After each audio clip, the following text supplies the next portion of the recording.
Hello guys, this is a tutorial on how to remove EGR or EGR from your smart car CDI diesel engine.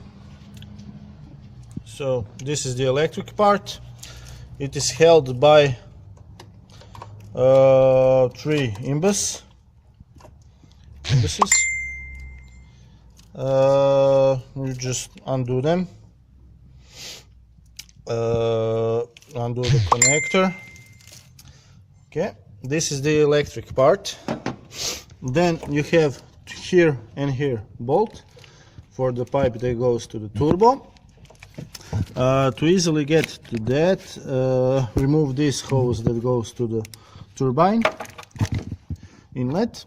Remove this hose also that goes to the intake manifold, and then remove these three here, here and here, these three bolts, and then remove the whole EGR out.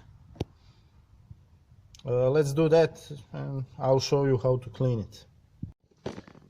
Here, put an EGR into a gasoline to soak the grease, and then take a brush and clean everything so it is nice and clean, and the klapna, the gasket inside, can open and close freely. Do that, and then we will be able to put it back on the car the same way we took it out, and that's it. Thank you.